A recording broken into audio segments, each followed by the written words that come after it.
এই মুহূর্তে সমগ্র সোশ্যাল মিডিয়া জুড়ে বয়কট মালদ্বীপ এবং চলো লাক্ষাদ্বীপ এই দুটি শব্দ অত্যন্ত জনপ্রিয়তা লাভ করেছে। ভারতের সেলিব্রিটিরা নিজেদের স্ট্যাটাসকে বজায় রাখবার জন্যে যারা প্রত্যেক বছর মালদ্বীপসে বেড়াতে যান তারাই মালদ্বীপসের বিপক্ষে কথা বলছেন এবং ভারতের লাক্ষাদ্বীপকে নিয়েই প্রচার এবং প্রশংসা করছেন। কিন্তু কেনই মালদ্বীপ এবং লাক্ষাদ্বীপের এই দ্বন্দ্ব সৃষ্টি হলো এবং কেনই ভারতীয় পর্যটকরা মালদ্বীপকে বয়কট করতে শুরু করলো তার অজানা কাহিনী শুধুমাত্র ভারত ডায়েরি ইউটিউব চ্যানেলে। ভারতের প্রধানমন্ত্রী নরেন্দ্র মোদী তিনি লাক্ষাদ্বীপে বেড়াতে যান এবং লাক্ষাদ্বীপের সমুদ্র সৈকতে তিনি সময় যাপন করেন।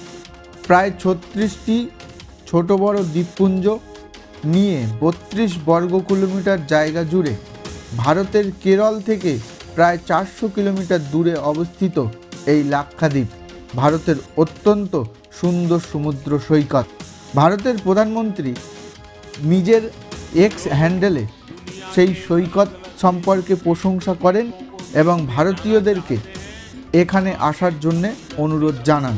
যদিও তার পোস্টে তিনি মালদ্বীপের সম্পর্কে কোনো কথা বা কোনো শব্দ উচ্চারণ করেননি, কিন্তু এরপরেই মালদ্বীপ সরকারের কয়েকজন মন্ত্রী একযোগে ভারতের প্রধানমন্ত্রীকে ক্রাউন, সন্ত্রাসী এবং ইসরায়েলের পুতুল বলে আখ্যায়িত করেন।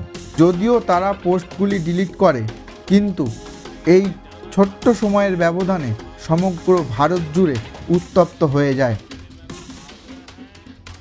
মালদ্বীপ সরকার তাদের মন্তব্য থেকে নিজেকে দূরে রাখতে দ্রুত যুব কর্মসংস্থান, তথ্য ও শিল্প মন্ত্রকের উপমন্ত্রীদের বরখাস্ত করেন। এরপর সালমান খান, অক্ষয় কুমার, শাহরুখ খান, সচিন টেন্ডুলকার একে একে টুইটারে বয়কট মালদ্বীপ বলেন। নিমেষেই সমগ্র ভারতের পর্যটন পিপাসু ব্যক্তিরা মালদ্বীপ থেকে নিজেদেরকে দূরে সরিয়ে রাখেন। সূত্র মারফত জানা যায় যে প্রায় 8000 হোটেল বুকিং এবং 2500 প্লেন বুকিং ক্যান্সেল হয়। মালদ্বীপের অর্থনীতির বৃহৎ অংশ পর্যটন শিল্প বাবদ আসে। 2023 সালের রিপোর্ট অনুযায়ী মোট 18 লক্ষ পর্যটক মালদ্বীপসে বেড়াতে যায় এবং তার মধ্যে সবথেকে শীর্ষে ভারতবর্ষ থেকে প্রায় 2,09,000 পর্যটক মালদ্বীপসে বেড়াতে গিয়েছিলেন।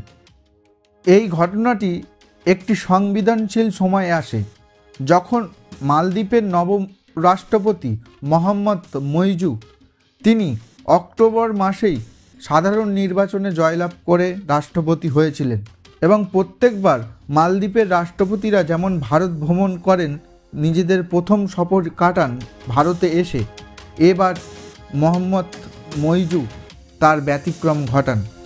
তিনি প্রথম যাত্রা করেন চীনে, 5 দিনের সফর করেন। কূটনৈতিকরা মনে করেন যে মালদ্বীপ ভারত থেকে দূরত্ব বজায় রেখে অনেকটা চীনের সঙ্গে বন্ধুত্বের হাত বাড়িয়ে দিচ্ছে। মালদ্বীপ যেমন নিজের সমুদ্র সৌন্দর্যে সমগ্র বিশ্বের পর্যটককে আকর্ষণ করেছে, ঠিক তেমনিভাবে ভারতের লাক্ষাদ্বীপ সেই জায়গাটা নিতে চলেছে। ভারতের ছোট বড় বিভিন্ন সমুদ্র সৈকত আস্তে আস্তে মালদ্বীপের ধাঁচে গড়ে উঠছে, যার ফলে মালদ্বীপ সরকার ভারতের এই মনোভাবকে ভালো চোখে দেখছিল না। এর কারণেই এই ঘটনার ফলশ্রুতি।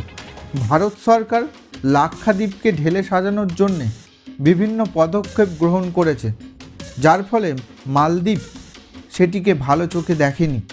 ভারত বিদ্বেষী মনোভাব তারা দেখাচ্ছে। আমরা আশা করব আগামী দিনে ভারতীয় সেলিব্রিটি তথা ভারতীয় পর্যটকরা সমগ্র ভারতকে ঘুরে দেখবে, ভারতীয় সংস্কৃতি সৌন্দর্যকে উপভোগ করবে। সবাই ভালো থাকবেন, সুস্থ থাকবেন এবং ভারত ডায়েরি ইউটিউব চ্যানেলকে সাবস্ক্রাইব